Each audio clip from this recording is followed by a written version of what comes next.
Bonsoir à tous, madame, monsieur, bienvenue au journal. C'est une édition bilingue sur Equinox Télévision. Jonathan Dabila, Gotivini. Thanks, Flavien. Ladies and gentlemen, thank you for joining us in this weekend primetime bilingual edition of the news on Equinox Television live from our headquarters in Cameroon's economic capital. Douala. In our top stories, a Kenyan athlete wins the first edition of the Douala International Marathon race. It took place today, and UMS Victoria United Young Sports Academy and New Stars are the semi-finalists of the 2017 Cameroon Cup competition. The last quarter-final matches were played today. Première édition du marathon international de Douala, le Kenyan Shadrack Kipchoge, arrivé en tête de cette course, décroche la médaille d'or, tandis que le Camerounais Foming Justin occupe le deuxième rang de cette compétition. Et voilà donc pour le sommet de votre journal, madame, monsieur.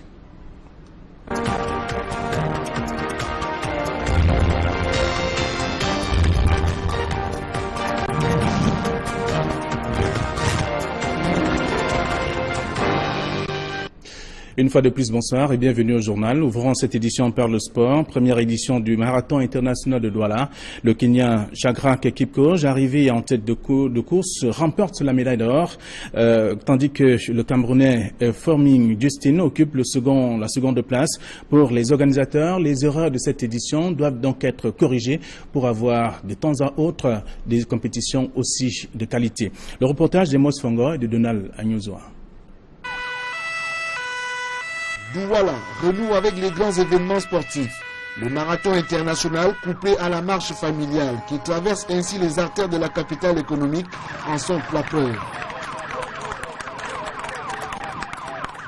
Les athlètes de diverses nationalités vont ainsi rivaliser d'adresse sur une distance longue de 42 km 195 mètres. Et c'est au bout de 2h19 minutes de course que le Kenyan Shadrack Kipchoge va en premier franchir la ligne d'arrivée. Le Cameroun, pays organisateur, va se contenter de la deuxième place, enlevée par Jocelyn Fouemi. C'est déclaré dur au dernier marathon que j'ai fait dernièrement, il y a cela un mois à Brazzaville.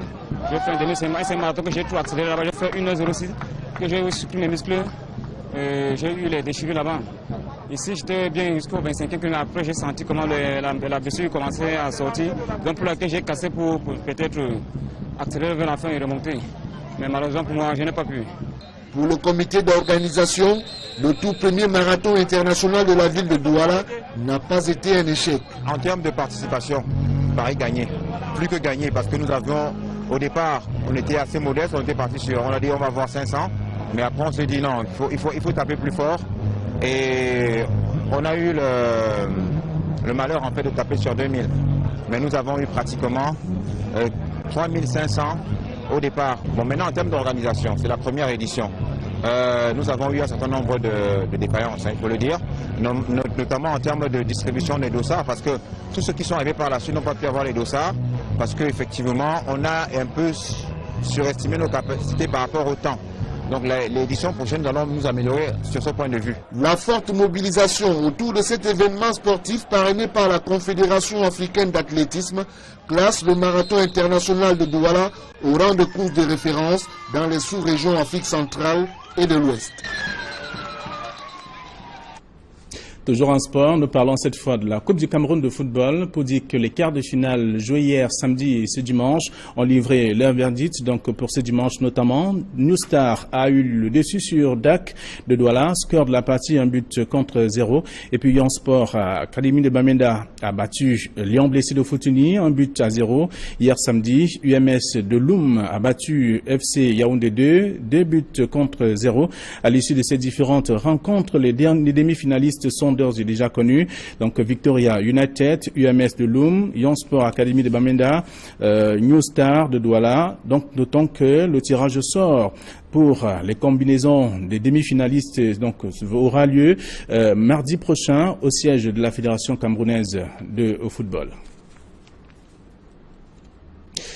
Sur un tout autre plan à présent, après les longues années d'union libre, on peut le constater également dans ce reportage, près de 200 couples viennent donc de légaliser les réunions devant Dieu et les hommes, des mariages célébrés par le chef supérieur Baleng à l'esplanade de son palais. Dallas Tiana, Jean-Paul Chouniat. C'est un record de mariage collectif jamais célébré dans la région de l'Ouest. Le film de la cérémonie se déroule à la place des fêtes de la chefferie supérieure du groupement Baleng.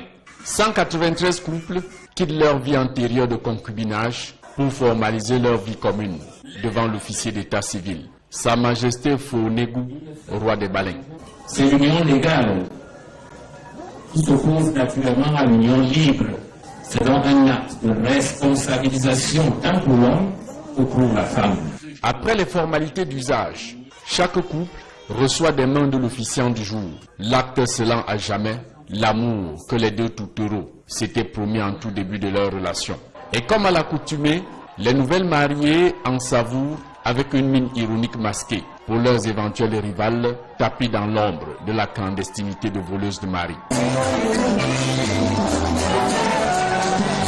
De tempête en eau calme, bon nombre d'entre eux ont tenu le coup du meilleur et du pire des décennies durant. 50 ans de mariage. 50 ans de mariage. Pourquoi pas 57? Comme secret de leur amour inébranlable ayant résisté aux bourrasques de la vie quotidienne, tous ces mariés recommandent écoute, compréhension, tolérance, patience et courage aux jeunes en âge de se marier, de se jeter à l'eau sans peur de se noyer. Moi, c'est de supporter. Si la femme fait ça pour toi, tu dois toujours supporter. Ils veulent le supporter maintenant.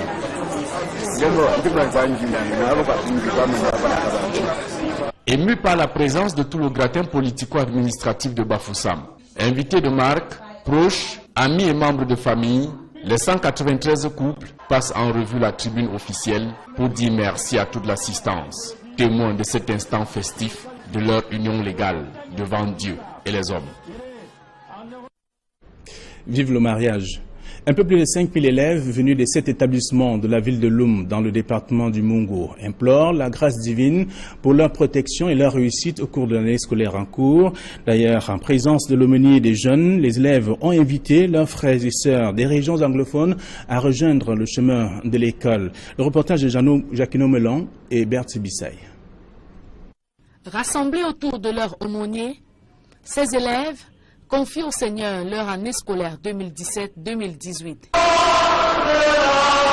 Dans son homélie, l'homme de Dieu n'a pas manqué de mentionner la crise anglophone qui secoue les régions du nord-ouest et sud-ouest depuis près d'un an. Vous allez à l'école, mais nous savons que de l'autre côté, nos frères, vos amis ne vont pas à l'école.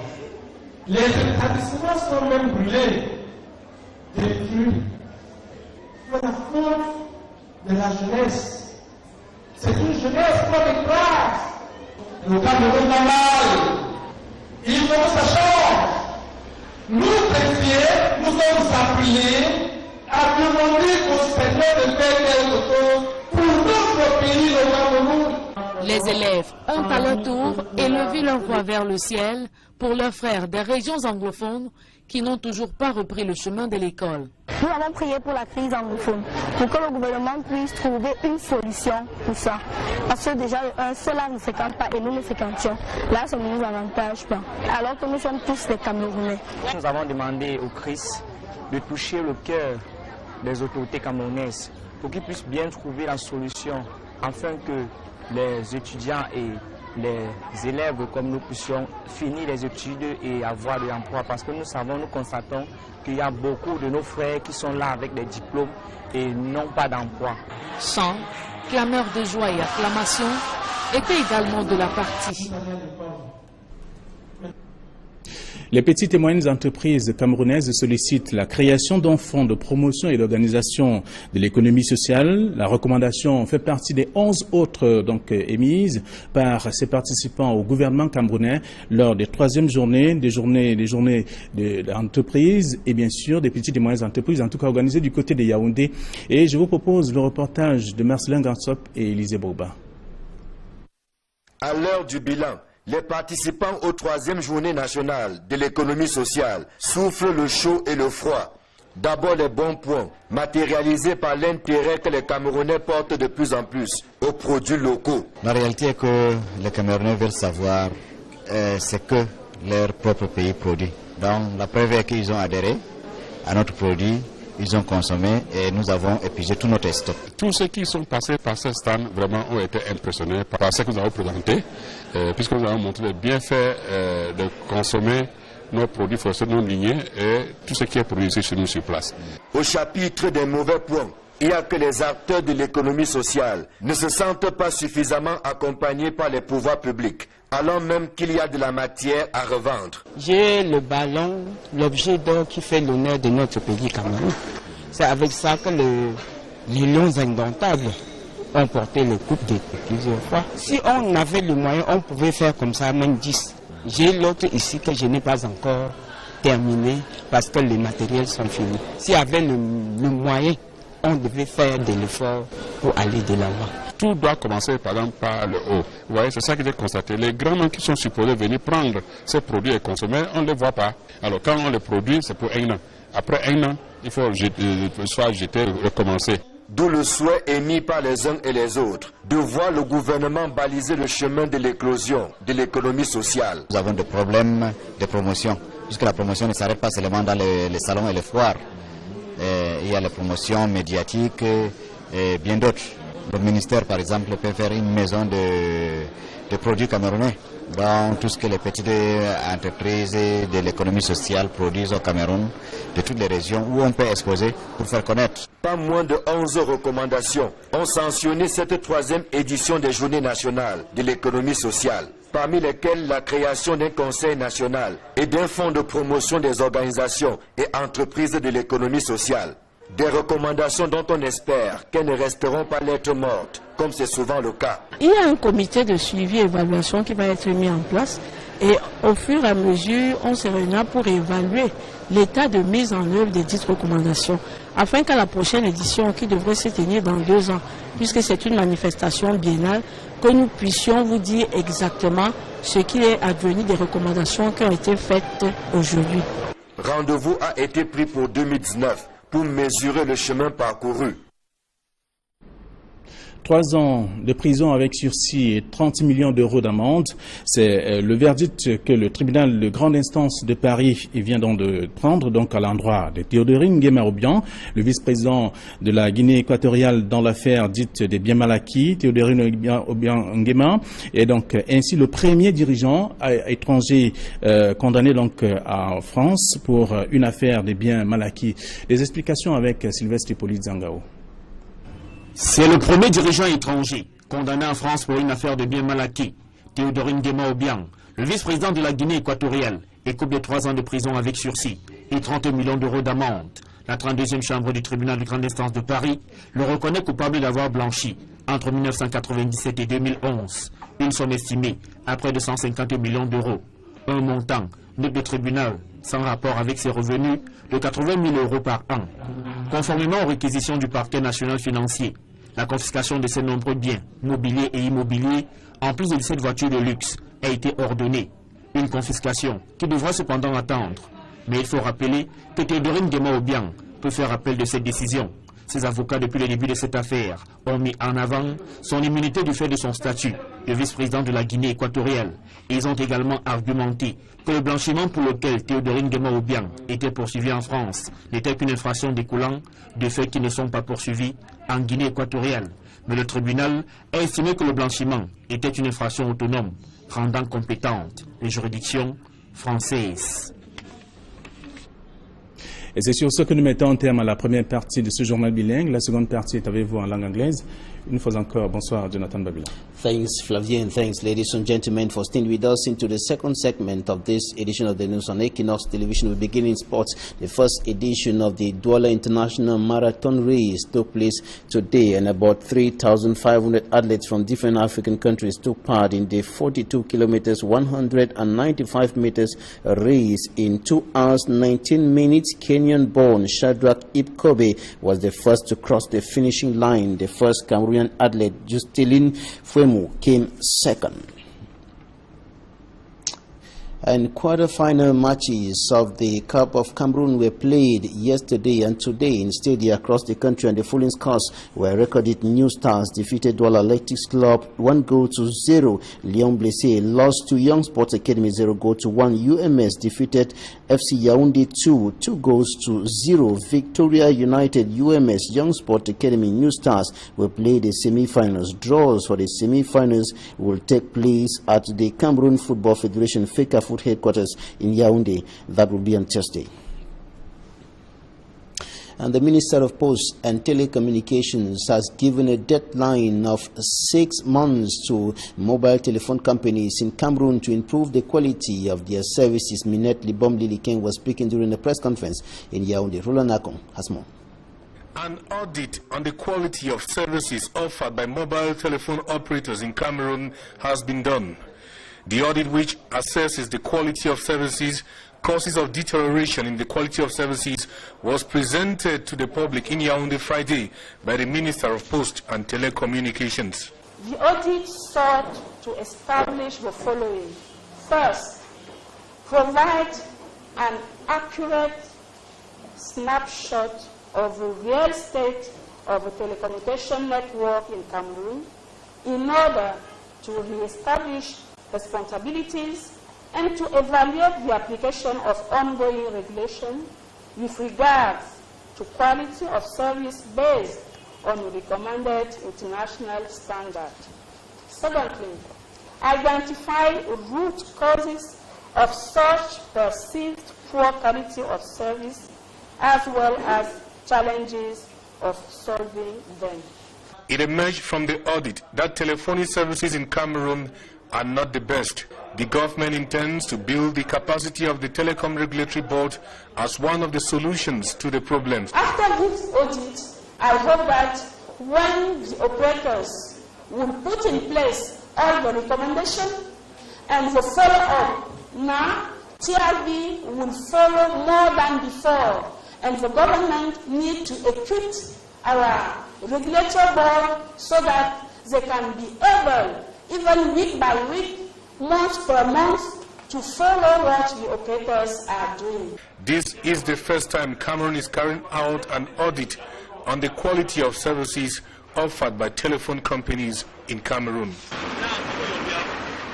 In the report coming up next, we take you to the Mongo division to talk about the bad state of roads running across some parts of that administrative unit in the littoral region of the Republic of Cameroon. The situation, which has been lasting for several years, has a negative impact on the activities of farmers in particular. Catherine Kone reports.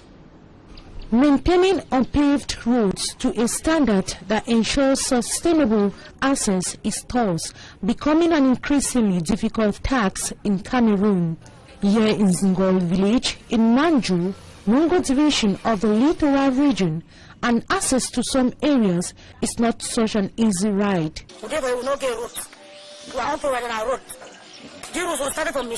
According to this inhabitant, due to the poor roads conditions, traveling can often be long, exhausting, and sometimes perilous. If you don't there now, when you go carry chop with the road of a bush, you go find chop of bush. She added that their farm produce have been stocked in their farms due to the poor state of the roads. The roads are gravelled, which makes circulation difficult. Motorbikes, just like pedestrians, complained of fatigue after plying the roads.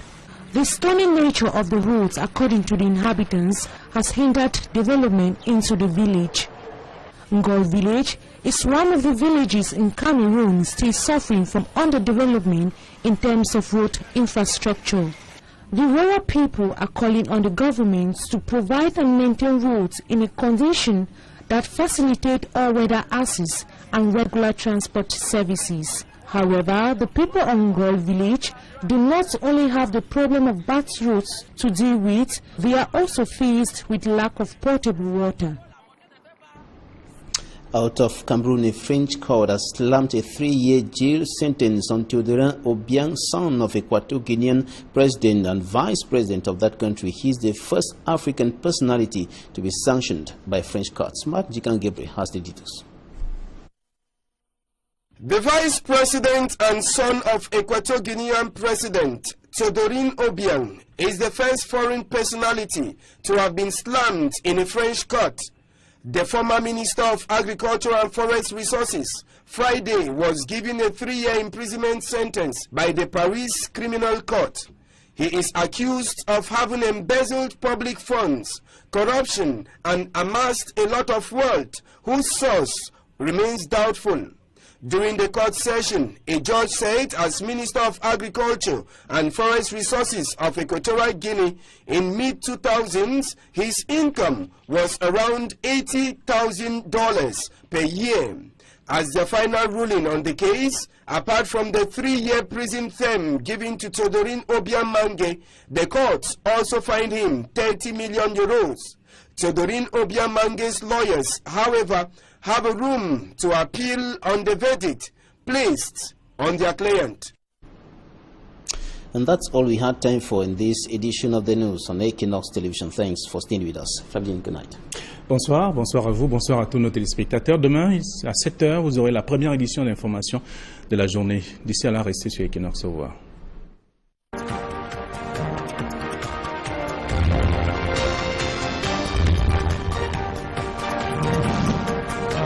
La solution afin que les étudiants et les élèves comme nous puissions finir les études et avoir de l'emploi, parce que nous constatons qu'il y a beaucoup de nos frères qui sont là avec des diplômes et n'ont pas d'emploi. Chants, clameurs de joie et acclamations étaient également de la partie. Les petites et moyennes entreprises camerounaises sollicitent la création d'un fonds de promotion et d'organisation de l'économie sociale. La recommandation fait partie des 11 autres émises par ses participants au gouvernement camerounais lors des 3e journées, des journées d'entreprises et bien sûr des petites et moyennes entreprises, en tout cas organisées du côté de Yaoundé. Et je vous propose le reportage de Marcelin Gansop et Élisée Bourba. À l'heure du bilan, les participants aux 3e journée nationale de l'économie sociale souffrent le chaud et le froid. D'abord les bons points, matérialisés par l'intérêt que les Camerounais portent de plus en plus aux produits locaux. La réalité est que les Camerounais veulent savoir ce que leur propre pays produit. Donc la preuve est qu'ils ont adhéré à notre produit, ils ont consommé et nous avons épuisé tous nos tests. Tous ceux qui sont passés par ce stand vraiment ont été impressionnés par ce que nous avons présenté, puisque nous avons montré les bienfaits de consommer nos produits forestiers non lignés et tout ce qui est produit ici chez nous sur place. Au chapitre des mauvais points, il y a que les acteurs de l'économie sociale ne se sentent pas suffisamment accompagnés par les pouvoirs publics, alors même qu'il y a de la matière à revendre. J'ai le ballon, l'objet d'or qui fait l'honneur de notre pays Cameroun. C'est avec ça que les lions indomptables ont porté le coupe de plusieurs fois. Si on avait le moyen, on pouvait faire comme ça, même 10. J'ai l'autre ici que je n'ai pas encore terminé parce que les matériels sont finis. S'il y avait le moyen, on devait faire de l'effort pour aller de l'avant. Tout doit commencer par exemple par le haut. Vous voyez, c'est ça que j'ai constaté. Les grands qui sont supposés venir prendre ces produits et consommer, on ne les voit pas. Alors quand on les produit, c'est pour 1 an. Après 1 an, il faut soit jeter ou recommencer. D'où le souhait émis par les uns et les autres de voir le gouvernement baliser le chemin de l'éclosion de l'économie sociale. Nous avons des problèmes de promotion, puisque la promotion ne s'arrête pas seulement dans les salons et les foires. Il y a les promotions médiatiques et bien d'autres. Le ministère, par exemple, peut faire une maison de produits camerounais. Donc, tout ce que les petites entreprises de l'économie sociale produisent au Cameroun, de toutes les régions où on peut exposer pour faire connaître. Pas moins de 11 recommandations ont sanctionné cette 3e édition des Journées nationales de l'économie sociale, parmi lesquelles la création d'un conseil national et d'un fonds de promotion des organisations et entreprises de l'économie sociale. Pour leurs éventuels rivales, tapis dans l'ombre de la clandestinité de voleuses de mari. De tempête en eau calme, bon nombre d'entre eux ont tenu le coup du meilleur et du pire, des décennies durant. 50 ans de mariage. 50 ans de mariage. Pourquoi pas 57? Comme secret de leur amour inébranlable ayant résisté aux bourrasques de la vie quotidienne, tous ces mariés recommandent, écoutent compréhension, tolérance, patience et courage aux jeunes en âge de se marier, de se jeter à l'eau sans peur de se noyer. Moi, c'est de supporter. Si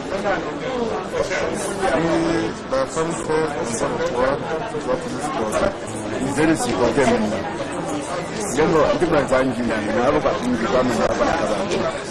Ému par la présence de tout le gratin politico-administratif de Bafoussam, invités de marque, proches, amis et membres de famille, les 193 couples passent en revue la tribune officielle pour dire merci à toute l'assistance, témoins de cet instant festif de leur union légale devant Dieu et les hommes. Vive le mariage. Un peu plus de 5000 élèves venus des 7 établissements de la ville de Loum dans le département du Mungo implorent la grâce divine pour leur protection et leur réussite au cours de l'année scolaire en cours. D'ailleurs, en présence de l'aumônier des jeunes, les élèves ont invité leurs frères et sœurs des régions anglophones à rejoindre le chemin de l'école. Le reportage de Jacquino Melon et Bertie Bissaï. Rassemblés autour de leur aumônier, ces élèves confie au Seigneur leur année scolaire 2017-2018. Dans son homélie, l'homme de Dieu n'a pas manqué de mentionner la crise anglophone qui secoue les régions du nord-ouest et sud-ouest depuis près d'un an. Vous allez à l'école, mais nous savons que de l'autre côté, nos frères, vos frères, vos amis ne vont pas à l'école. Les établissements sont même brûlés, détruits. La faute de la jeunesse. C'est une jeunesse pas de grâce. Le Cameroun va mal. Il faut que ça change. Nous, chrétiens, nous sommes appelés à demander au Seigneur de faire quelque chose pour notre pays, le Cameroun. Les élèves ont à leur tour élevé leur voix vers le ciel pour leurs frères des régions anglophones qui n'ont toujours pas repris le chemin de l'école. Nous avons prié pour la crise anglophone, pour que le gouvernement puisse trouver une solution pour ça. Parce que déjà, un seul ne fréquente pas et nous ne fréquentions. Là, ça ne nous avantage pas. Alors que nous sommes tous des Camerounais. Nous avons demandé au Christ de toucher le cœur des autorités camerounaises pour qu'ils puissent bien trouver.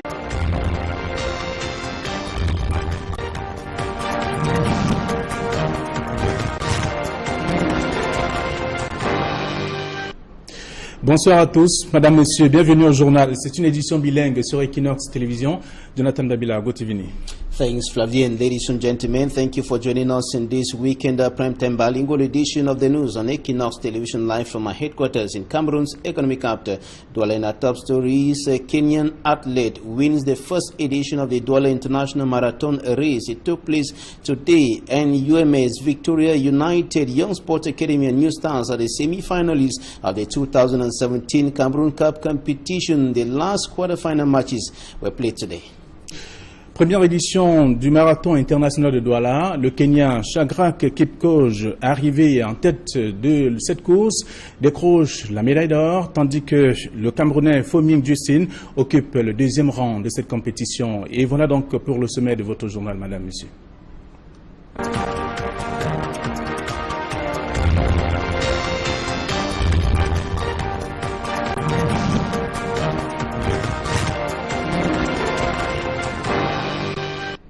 Une fois de plus, bonsoir et bienvenue au journal. Ouvrons cette édition par le sport. Première édition du marathon international de Douala. Le Kenyan Shadrack Kipchoge, arrivé en tête de course, remporte la médaille d'or, tandis que le Camerounais Foming Justin occupe la seconde place. Pour les organisateurs, les erreurs de cette édition doivent donc être corrigées pour avoir de temps à autre des compétitions aussi de qualité. Le reportage de Mos Fongo et de Donald Agnozoa. Douala renoue avec les grands événements sportifs. Le marathon international couplé à la marche familiale qui traverse ainsi les artères de la capitale économique en sont la preuve. Les athlètes de diverses nationalités vont ainsi rivaliser d'adresse sur une distance longue de 42 km 195 mètres. Et c'est au bout de 2h19 minutes de course que le Kenyan Shadrack Kipchoge va en premier franchir la ligne d'arrivée. Le Cameroun, pays organisateur, va se contenter de la deuxième place, enlevée par Jocelyn Fouemi. Cette déclaration est due à au dernier semi-marathon que j'ai fait dernièrement, il y a de cela un mois à Brazzaville. J'ai fait un dernier semi-marathon que j'ai tout accéléré là-bas. J'ai fait 1h06, que j'ai supprimé mes muscles. J'ai eu les déchirures là-bas. Ici, j'étais bien jusqu'au 25e km. Après, j'ai senti comment la blessure commençait à sortir. Donc, pour laquelle j'ai cassé pour peut-être accélérer vers la fin et remonter. Mais malheureusement, pour moi, je n'ai pas pu. Pour le comité d'organisation, le tout premier marathon international de la ville de Douala n'a pas été un échec. En termes de participation, Paris gagné. Plus que gagné, parce que nous avions, au départ, on était assez modeste, on était parti sur, on a dit on va avoir 500. Mais après on s'est dit non, il faut taper plus fort. Et on a eu le malheur en fait de taper sur 2000. Mais nous avons eu pratiquement 3500 au départ. Bon, maintenant en termes d'organisation, c'est la première édition. Nous avons eu un certain nombre de défaillances, il faut le dire, notamment en termes de distribution des dossards, parce que tous ceux qui sont arrivés par la suite n'ont pas pu avoir les dossards, parce qu'effectivement on a un peu surestimé nos capacités par rapport au temps. Donc l'édition prochaine, nous allons nous améliorer sur ce point de vue. La forte mobilisation autour de cet événement sportif parrainé par la Confédération africaine d'athlétisme classe le marathon international de Douala au rang de course de référence dans les sous-régions Afrique centrale et de l'Ouest.